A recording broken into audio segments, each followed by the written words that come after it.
Buenos días. Continuamos con la unidad 3, que se llama Descripción de datos y distribuciones teóricas.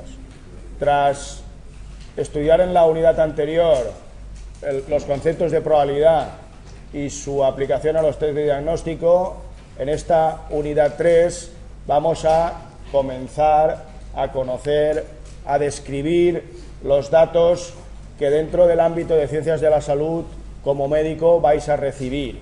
Es decir, toda esa información que vais a poder recibir, cómo clasificarla, cómo organizarla para obtener conclusiones a partir de ella. Ese es el objeto de esta unidad 3, que comenzaremos con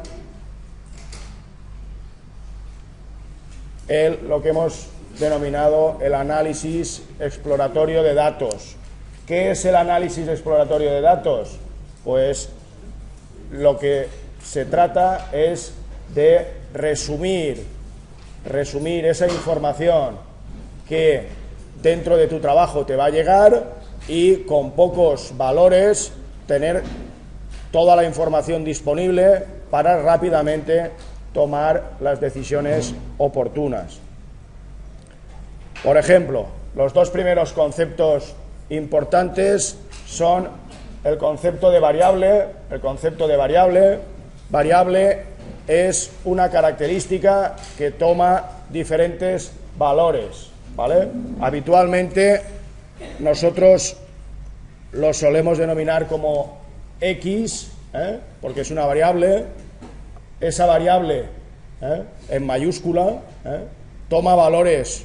Podrá tomar valores X1, X2, X3, esos son valores distintos, posibles de esa variable, y variable aleatoria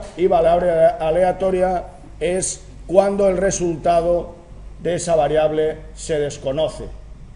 Por ejemplo, si X es tu nivel de colesterol en sangre, ese valor de colesterol es un número que va a medir qué nivel de colesterol tienes en sangre, pero a priori ese valor es desconocido, es aleatorio, cambia, no es el mismo valor siempre, ¿vale? Por tanto, el concepto de variable va a, de alguna manera, individualizar todo el tipo de informaciones que te pueden llegar, ¿vale? Esos tipos de informaciones, esos tipos de variables son de dos tipos, ¿vale? Son variables cuantitativas o numéricas, o son variables cualitativas o categóricas, ¿vale? Las variables cuantitativas son variables que se pueden medir. ¿Me podéis decir ejemplos de variables cuantitativas? La altura de una persona podría ser una variable cuantitativa. Más variables cuantitativas. El peso, el colesterol en sangre podría ser otra variable cuantitativa. Más variables cuantitativas. La temperatura del cuerpo, más la edad es otra variable cuantitativa. ¿Qué más? Hay muchas, todo lo que estáis estudiando o que habéis estudiado en bioquímica, parámetros bioquímicos, todos los que se midan son variables cuantitativas. Dentro de una analítica que os realizáis habitualmente, en vuestras analíticas hay un sinfín de variables cuantitativas. Ahora, variables cualitativas. Esas variables cualitativas son aquellas que implican un atributo o una cualidad, por diferenciarlas de las cuantitativas, aquellas que se pueden medir con un sistema de medida. A ver, variables cualitativas. el dolor. ¿Alguien? El dolor. Esa variable, sí, es una variable cualitativa porque es difícil medir el dolor. Bueno, es decir, habitualmente el paciente contesta, ¿le duele? Sí, no. Es decir, esto es lo que después llamaremos una variable cualitativa ordinal, porque se establece cierto orden entre los atributos. Es parecida a la variable mejoría del paciente. Mejora, sigue igual o empeora. Es cualitativo, pero se está estableciendo un orden entre los posibles valores. Es decir, esas serían unas variables denominadas cualitativas ordinales, porque dentro de los valores o de los atributos se pueden ordenar. Me duele más, me duele menos, mejoro, empeoro, sigo igual. Es decir, al final, un médico cuando visita a su paciente cada día en el hospital, toma una decisión de mejora, sigue igual, empeora, como niveles bases. Se pueden afinar esos estados, pero esa sería una cualitativa ordinal. Más variables cualitativas. Tipo de sangre, el tipo de sangre, esa es una variable claramente cualitativa. Más variables cualitativas. Más. Poca imaginación tenemos. El color de los ojos, en algunos países, aquí también, color de la piel, Es decir, porque, como sabéis, hay poblaciones que pueden ser intolerantes a la lactosa o no, aunque también está demostrado que, por ejemplo, personal asiático que tiene intolerancia a determinados tal, cuando se cambia a Estados Unidos y pasan 2 generaciones, pues siguen teniendo, es decir, lo que comes es lo que condiciona tu comportamiento, no es tu propio ADN. Es decir, que puede ser que tengas factores que contengan determinadas enfermedades, pero a la larga, pasando un par de generaciones, enseguida empiezas a tener el mismo tipo de enfermedades que los locales. Más variables cualitativas. Por ejemplo, el sexo, la provincia donde vives, el pueblo donde vives, la comunidad autónoma, que son atributos de localización. Si eres joven o mayor, si eres, ¿vale? Todo lo que se os ocurra que sean cualidades tienen que ver con variables cualitativas. Joven o mayor está implícito con la edad, pero no es lo mismo medir. Tengo 35 años, tengo 42 o 64, que definir 2 categorías, donde tú estás comparando a personas mayores frente a personas jóvenes. Obviamente tendrás que decidir a partir de qué edad lo consideras mayor y a partir de qué edad lo consideras joven. Pero la variable, ¿qué valores posibles tiene la variable? Tiene 2, o joven o mayor, o si quieres joven, maduro y más mayor, pero ahí se pueden coger intervalos numéricos, que es lo que veremos, pero depende de lo que quieras comparar y lo que quieras utilizar.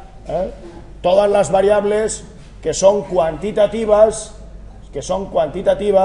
se pueden agrupar por intervalos para establecer comparaciones entre ellos. No es lo mismo los niveles de colesterol en personas mayores que los niveles de colesterol en personas jóvenes. Entonces, para hacer esas comparaciones tendremos que tener una variable que compare esos 2 grupos, por ejemplo, ¿vale?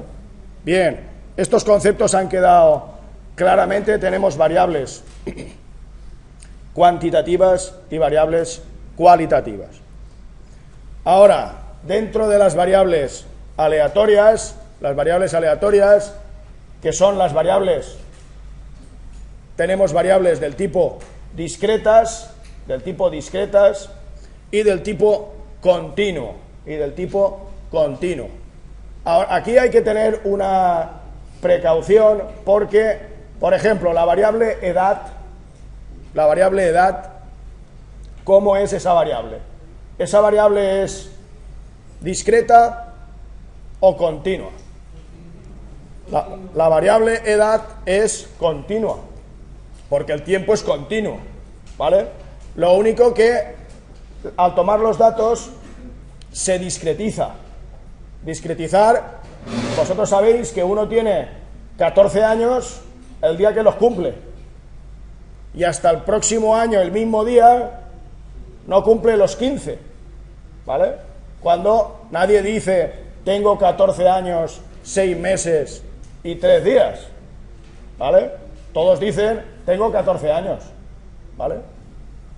Salvo que en algún momento, por ejemplo, porque no te dejan entrar a la discoteca, con 14 años y medio, en 15 años y medio, si tiene que tener 16, entonces dice que tienes 16, porque redondeas por arriba, pero normalmente con la edad el redondeo suele ser por abajo y discretizado.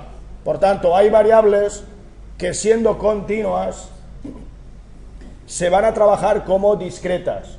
Por ejemplo, la edad. La edad es una variable continua, porque es el tiempo. Si lo midiésemos en milisegundos sería un número decimal, perfectamente delimitado desde el día que naciste. Ahora, las variables continuas son muy difíciles de trabajar con ellas, porque nuestras escalas de medida son discretas.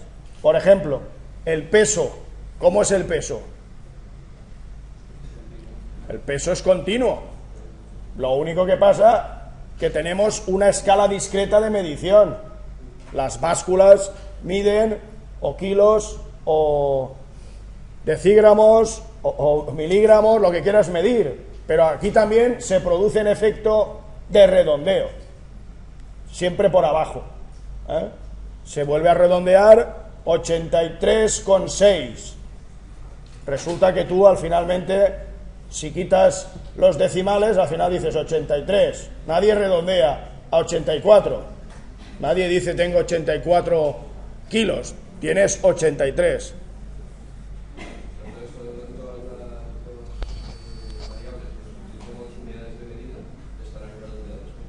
Todas las variables, ese es el primer concepto. Todas las variables que tienen escalas de medida las discretizas. La diferencia entre discreta y continua, habitualmente es discreta cuando no se pueden tomar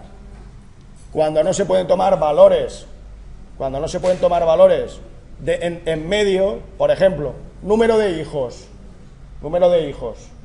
Esa variable es claramente discreta, porque número de hijos, que yo sepa, nadie tiene un hijo y medio, ¿vale? O un hijo y 3/4. Aunque, como sabéis, y lo veremos hoy, hay la media de niños por mujer nacidos, la media es 1,2. Oiga, ¿cómo que 1,2? Ese número hay que interpretarlo, porque la media no es un valor posible en este caso. La media de 1,2 quiere decir que las mujeres tienen más un niño que 2 niños, pero nadie tiene un 1,2. Ahora, el número de niños, esa sí que es una variable discreta, ¿vale? En cambio, el peso es una variable continua, aunque a la hora de presentarlo, lo vamos a presentar discretizado con la escala de medida que utilicemos. Si utilizamos kilos y una décima, lo que corresponda, ¿vale? Pero la idea fundamental, discreta, no haya valores entre los dos valores, entre un hijo y 2 hijos, no hay números intermedios. Esa variable es discreta por definición. En el peso, entre 62 y 63 kilos, ¿puede haber gente en medio? Sí, pues esa es continua, ¿vale? Esos son los dos tipos de variables posibles. Variables cuantitativas, las que miden atributos. Tenemos los conteos, que para mí son más discretas, cuantitativas. Los conteos, es decir, número de nacimientos, etcétera. Los intervalos, por ejemplo, lo que hablábamos, que tienen las mismas distancias o intervalos entre ellos. Los kilos, las temperaturas. Nadie mide las temperaturas, siempre las mides con la escala con la que las estás midiendo. Ahí en el medio, salvo que utilices sistemas de medida mucho más finos, básculas de precisión. Las básculas de precisión que utilizan en los laboratorios de investigación no son las básculas que utilizamos en casa. Es decir, tienen diferentes sistemas más finos, más fiables. Los ratios, pesos, alturas, tiempos, duración del hospital, duración de la estancia en el hospital, etcétera. Es decir, todo esto es lo que nos va a ir llegando como variables cuantitativas. Variables cualitativas. Variables cualitativas son nominales, por ejemplo, el género, hombres, mujeres, vivo o muerto, se busca vivo o muerto. Esa es otra variable que es el resultado de la estancia en el hospital, el resultado de una determinada enfermedad. Pues tienes dos opciones, ¿vale? Esa es nominal. Binomial, dos nombres. Polinomial, más de dos nombres, ¿vale? Que es la que tenéis polinomial, policotómica. Tenéis diferentes posibilidades. Por ejemplo, la raza. ¿La raza qué es? Pues caucásica, asiática, etcétera. Tenéis más de dos posibilidades. Por tanto, tenéis, por un lado, las nominales y, por otro lado, las ordinales. Las ordinales. Ordinales ya hemos dicho aquí. Situación del paciente. Sigue igual, empeora o mejora. Eso tiene tres posibilidades. Pero esas posibilidades se ordenan. Es mejora que empeora el paciente. Y esto muchas veces es una decisión del médico cuando pasa. ¿Cómo va el paciente? ¿Sigue igual? ¿Empeora? ¿Mejora? Es decir, hay orden entre las posibilidades. ¿De acuerdo? Por tanto, tendremos en las cualitativas nominales y ordinales. ¿Vale? ¿Qué tipo es la situación de la enfermedad? ¿Eso qué tipo de variable es? ¿Eso es cualitativa o cuantitativa? Cualitativa, ¿vale? La presión sanguínea, ¿eso qué es? ¿Cualitativo o cuantitativo? Cuantitativo. Por tanto, ya sabéis todo lo que tenéis que saber, que es, las variables pueden ser cuantitativas, numéricas, hay una escala de medida asociada, o cualitativas, que son categorías. Las variables pueden ser discretas, tienen distancia entre los valores, número de hijos, un hijo, dos hijos, etcétera, o continuas, no hay separación entre los posibles valores, o dado dos valores, siempre hay un posible valor en medio. Y hay diferentes escalas de medida de las variables. Se pueden contar escala de intervalo, escala ratio, escala nominal, escala ordinal. ¿Vale? Bien. Vamos, ya hemos presentado qué tipo de información nos puede llegar. Nos puede llegar información cuantitativa, nos puede llegar información cualitativa. Ahora lo que vamos a hacer es, esa información que me llega, cómo organizarla, cómo resumirla, cómo extraer información de ella. ¿De acuerdo? Bien, métodos para organizar los datos. Primero, ordenando los datos, vamos a hacer recuentos, Vamos a hacer recuentos, vamos a hacer gráficos de tallo y hojas, vamos a ver tablas de frecuencias, vamos a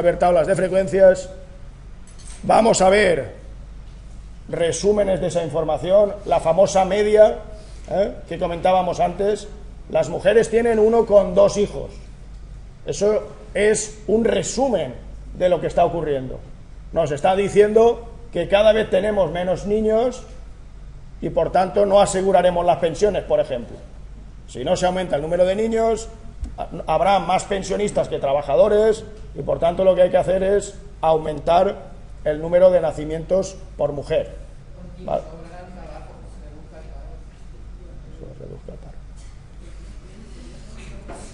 1,2, 1,2. Tenemos medidas de centralización, medidas de dispersión, diagramas de caja, box and whisker. Tendremos cómo dibujar esa información, los famosos histogramas, los famosos diagramas de sectores. Es decir, esto es más o menos lo que se va a ir viendo a lo largo de esta sección. Por ejemplo, vamos con un ejemplo: edad de estudiantes graduados, ¿vale? Edad de estudiantes graduados. Lo primero y lo más importante, que es esto. Lo primero y lo más importante, el n igual a 10, que es el tamaño de la muestra, que es con cuántos datos estoy trabajando. No es lo mismo trabajar con n igual a 10 que con n igual a 1000. ¿Estáis de acuerdo con eso? No vale, no es la misma información. Por tanto, lo primero que tenemos que saber es cuál es el tamaño de la muestra con la que estoy trabajando. Aquí, supongamos estos datos que son edades de estudiantes graduados, edades. Esa edad, puesta como está, ¿es una variable discreta o una variable continua? Es una variable discreta. ¿Por qué? Porque de alguna manera se ha discretizado esa variable continua, que es la edad, que es el tiempo, y se ha redondeado, como siempre, a el entero más cercano por defecto. Es decir, que si uno tiene 14 años con 8 meses, ¿qué valor se pone aquí? 14, ¿vale? Por tanto, tenemos 10 estudiantes graduados que tienen las siguientes edades: 35 años, 40, 52, 27, 31, 42, 43, 28, 50 y 35, ¿vale? Entonces, los datos podrían ser ordenados, a mano. Ordenados a mano no es más que poner primero el más pequeño, a continuación el segundo más pequeño, perdón, el segundo más grande, porque si hemos puesto el más pequeño, el siguiente más grande, y así sucesivamente hasta llegar al más grande de todos, ¿vale? Como los tenéis aquí. El más grande de toda esta secuencia, ¿qué número es el más grande? El 52. ¿Lo veis aquí? Que este es el máximo. Ese es el máximo. Y el mínimo, ¿qué número es el más pequeño? El 27, que lo tenéis aquí, que este es el mínimo, ¿vale? Entonces, entre el mínimo y el máximo voy ordenando los datos y los tengo todos ordenados de menor a mayor. Hasta ahí no hay ninguna dificultad, ¿vale? Aquí dice: ordenar los datos puede resultar tedioso, engorroso y trabajoso, todo eso a la vez, porque aquí solo hay 10 datos. Imaginar que tuvierais 500 datos, ¿vale? Si hay 10 datos está chupado. Un niño de preescolar eso lo sabe hacer, ¿vale? Ahora, si hay 500 datos y hay que ordenarlos de menor a mayor, la cosa ya no es tan simple. Supone un trabajo de búsqueda y de ir colocándolos de menor a mayor. Para este caso, para esta situación, tenemos dos posibilidades, que son los recuentos y los diagramas de tallo y hojas, ¿vale? Diagramas de tallo y hojas, que son dos cosas de puro sentido común. Puro sentido común. Recuento de datos. Recuento de datos. Obtienes la información agrupada de los grupos considerados. Antes alguien ha comentado, ¿hacemos intervalos? Pues esto es lo que estamos diciendo. Hacemos intervalos. Por ejemplo, se realiza un intervalo de 20 a 29, se realiza un intervalo de 30 a 39, se realiza un intervalo de 40 a 49 y se realiza un intervalo de 50 a 59, ¿vale? Son 4 intervalos. Los intervalos, a mí me gusta, como veis, se podría escribir así como está escrito, o una versión que todos conocéis es 20-30, el 30 no se alcanza, el 20 se toma, o 30-40, el 30 se alcanza, el 40 no se alcanza, lo que era intervalos abiertos, intervalos cerrados, que conocéis todos perfectamente. Esto podía ser de 40 a 50 y de 50 y el último lo cerramos a 60, ¿vale? Esto sería una manera de hacer los intervalos, intervalos disjuntos que recorren, todos los posibles valores. Bien, fijaros que las observaciones, estos dos, ¿quiénes son? Teníamos en el primer intervalo, ¿cuántos teníamos? El 27 y el 28. Por tanto, estos son 2 que tengo aquí, 3 que tengo aquí, 3 que tengo aquí y 2 que tengo aquí. Y esto es lo que se suele llamar frecuencia absoluta. Esto es lo que se suele llamar frecuencia absoluta, que es el número de, en este caso, personas de la muestra que están en un intervalo. Por tanto, esos dos, ¿qué sabemos de estas dos personas? De estas. Podemos decir que estas dos personas tienen valores entre 20 y 29 años. ¿Cuál es la desventaja? Lo pone aquí. La desventaja es que pierdes los valores reales, ¿vale? Estos dos valores eran 27 y 28, ¿vale? Y ahora eso ha desaparecido y sabemos que hay dos personas entre el 20 y 30. ¿Se entiende esto facilito? Que es contar los recuentos, ¿vale? Ahora vamos a solventar el problema,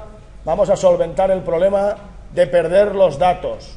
Vamos a hacer lo que se llama un gráfico de tallo y hojas, ¿vale? Cada 10 años, cada grupo de 10 años será considerado un tallo, ¿vale? Y cada edad individual será considerado una hoja. La idea, más o menos, es esta. Pones el tallo y le salen hojas.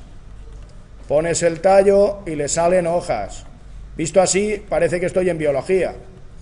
Pones el tallo y le salen hojas, ¿vale? Visto así, dices, no sabemos de qué está hablando. Se resuelve muy fácilmente si vemos el ejemplo. Tienes el grupo de edad que tenemos, n igual a 10, tenemos 1, 2, 3 y 4 tallos. Los tallos son grupos de 10, ¿vale? Y fijaros lo bonito, ¿vale? El tallo aquí, ¿quién es el tallo? es 2. Es 2 con el 7, 27. 2 con el 8, 28. Estos dos no eran estos de aquí. Por tanto, entre comillas, el tallo es la parte que se mantiene constante en el número y la hoja es lo que va cambiando en el grupo de edad. ¿Eso se entiende? Abajo se entenderá un poco mejor. En este grupo del 30 al 39, ¿qué es lo cómodo? ¿Qué es lo cómodo? Perdóname. ¿Qué es el tronco? ¿Qué es el tallo? El 3. ¿Y qué escribo yo? El 1. Tengo un 31. El 31, tengo un 35 y tengo otro 35. Esos están aquí. Esos están aquí. ¿Los veis? 1, 5, 5. ¿Vale? Antes, ¿qué problema teníamos? Que se perdía el valor. Se perdía el valor. Antes la información en una tabla de frecuencias era 2, 3, 3, 2. Esto eran las frecuencias en el intervalo. ¿Qué hace el diagrama de tallo y hojas? El diagrama de tallo y hojas lo que hace es poner el tallo. El tallo es lo que se mantiene común y la hoja son la variabilidad. Es la variabilidad. Se entiende, por tanto, que esto sería el gráfico de tallo y hojas. ¿Esto qué significa? Que aquí hay 2 observaciones, que aquí hay 3 observaciones, que aquí hay 3 observaciones y que aquí hay 2 observaciones. Igualmente, si fuera una muestra muy grande, sería un trabajo también. Correcto. Vamos a ver, esto, si la muestra fuese muy grande, no se puede tampoco hacer. Y volveremos ¿a qué? Al recuento, a la tabla de frecuencias, que es lo que vamos a trabajar.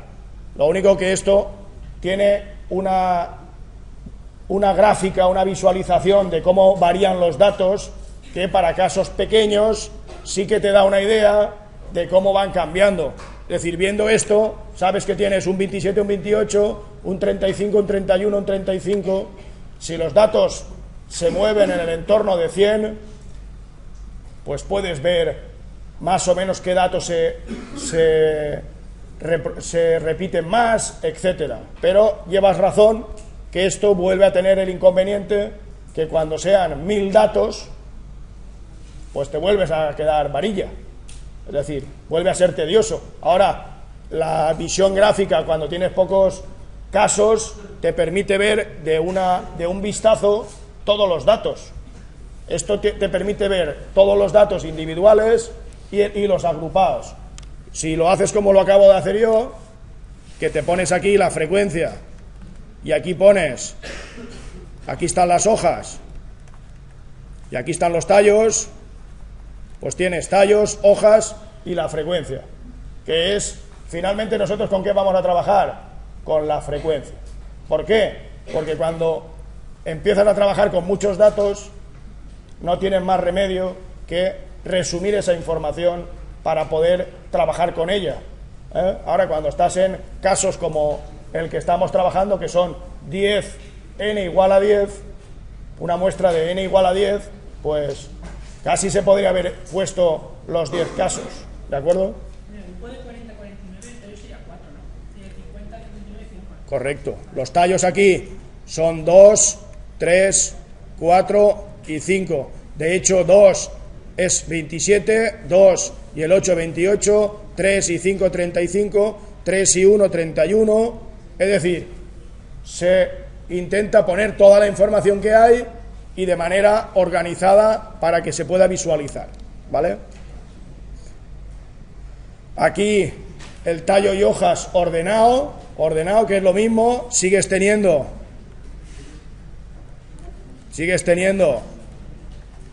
2, 3, 3, 2, ¿vale? Tienes las frecuencias, siguen siendo las mismas y ahora los tienes ordenados. Por tanto, tienes 27, 28, 31, 35, 35, 40, 42, 43, 50, 52. Estos serían los datos ordenados y rápidamente una visualización de las edades de graduación que estábamos estudiando, ¿vale? ¿Cómo se hace un diagrama de tallo y hojas? Pues ayuda a ordenar los datos, te permite retener esa información dentro de cada hoja y tallo, y lo importante, que es esta pequeña formulita: raíz de 2 por el número de datos, es decir, entre comillas sería raíz de 2n. ¿Cuántos tallos tengo que trabajar con ellos? Los tallos con los que tengo que trabajar es eso que tenéis ahí, ¿vale? Si n es 10, pues 2 por 10, 20, raíz de 20, aproximadamente. Para que, claro, si trabajáis con 1000 datos, el número de tallos, número de hojas, no sea disparatado, ¿eh? No podéis trabajar a lo mejor con las unidades, tendréis que trabajar con centenas o con décimas, ¿vale? Este sería el ejemplo. Esto es como habitualmente aparece el tallo. Esto sería una manera visual de representar el gráfico de tallo y hojas. Que tenéis 2, ¿veis? 2 asterisco, el 2 y el 7, 27, el 2 y el 8, 28, 3, 31, 35, 35, 40, 42, 43, 50, 52. ¿Vale? Este es el gráfico de tallo y hojas. Ahora, como se comentaba antes, ¿qué problemas tiene los gráficos de tallo y hojas? Que cuando tienes muchos datos también es muy complicado de manejar, ¿eh? Y al final lo que se va a trabajar es con lo que nosotros llamaremos tablas de frecuencias. Tablas de frecuencias. Las tablas de frecuencias son establecer intervalos, o por ejemplo, habrá tablas que aquí, por ejemplo, si yo me gustase saber ¿cuántos hombres somos hoy? Levantar la mano, por favor. A ver, 1, 2, 3, 4, 5, 6, 7, 8, 9, 10, 11, 12, 13, 14, 15, 16, 17, 18, 19, 20, 21, 22 y 23. Yo tengo en esta clase 23 hombres, y mujeres. ¿Cuántas? Ya, pero ¿cuántas? 33. Por tanto, hoy en clase tenemos 56 y estos serían las frecuencias absolutas. Esa frecuencia absoluta es el número, en la muestra que cumplen una determinada característica. Arriba es cuántos hay en el intervalo 20-29, abajo es cuántos hombres tengo, la frecuencia absoluta, cuántos tengo en la muestra, ¿de acuerdo? En un caso tengo 2 en la edad 20-29, abajo tengo 23 hombres o 33 mujeres, ¿de acuerdo? Resumiendo, las definiciones básicas. Frecuencia es fácil, que es contar lo frecuente que es. La palabra en sí mismo, una cosa que es frecuente, ¿qué significa la palabra frecuente? cuántas veces se produce, es una cosa frecuente, es una cosa que ocurre muchas veces. Por tanto, frecuencia es el número de ocurrencias, ¿vale? La frecuencia acumulada, lo veremos ahora, es el número de veces que ocurre, pero contando todo lo anterior, todos los datos precedentes, los intervalos anteriores, ¿vale? La frecuencia relativa es contestar a la pregunta 23, ¿son muchos o pocos? Es decir, estos 23 hombres que tengo aquí, ¿son muchos o pocos? Pues la frecuencia relativa es dividir, la frecuencia relativa, yo la suelo escribir con minúscula, es dividir 23 entre 56. ¿Y esto qué valor me da? 23 entre 56 es un tanto por 1, 0,41. Por tanto, el 33 partido 56 es 0,59. ¿Eso qué quiere decir? La frecuencia relativa. La frecuencia relativa nos da más información que la frecuencia absoluta, porque a la pregunta 23 estudiantes de medicina en la clase del 4 de diciembre, ¿son muchos o pocos? Pues no lo sé, ¿vale? Ahora, si digo que hoy hay un 40% de hombres en esta clase, pues estoy dando más información, porque el tanto por 1 es la parte entre 0 y 1 que representan los hombres, que habitualmente se suele escribir en porcentaje, y esto sería el 41% y esto sería el 59%. Eso sería la frecuencia relativa, Y la frecuencia relativa acumulada, como veréis ahora, es acumular todos los que están por debajo del valor que estás calculando.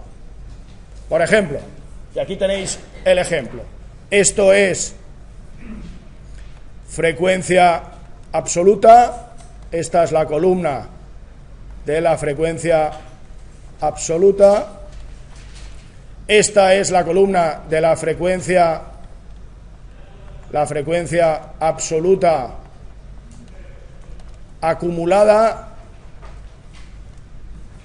Acumulada es cuántos hay por debajo de mi valor, ¿vale? Por ejemplo, si yo estoy en 29, si yo soy el 29, ¿cuántos hay por debajo de mi valor?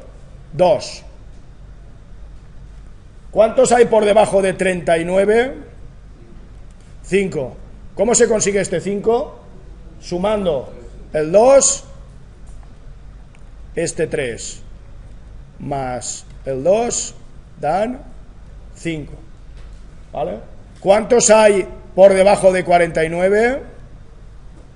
¿Cuántos hay por debajo de 49? Pues por debajo de 39 hay 5. ¿Cuántos hay en este intervalo? 3. 5 y 3, 8. ¿Estáis de acuerdo? ¿Y cuántos hay por debajo de 59? Pues serán el 8 más el 2, me dan exactamente 10. Es decir, la columna de frecuencias acumulada, lo que nos dice es cuántos hay por debajo que son iguales o más pequeños que mi valor. Iguales o más pequeños, por detrás de mí. ¿Cuántos tengo por detrás de mí? Si yo saco un 7 en el examen, ¿cuántos hay que han sacado 7 o menos? Eso es la columna de frecuencia acumulada. Los que están por detrás de mi valor, igual o por detrás. ¿Vale? Eso es frecuencia acumulada. ¿Qué es frecuencia relativa? La frecuencia relativa es la frecuencia absoluta partido por n. ¿Vale?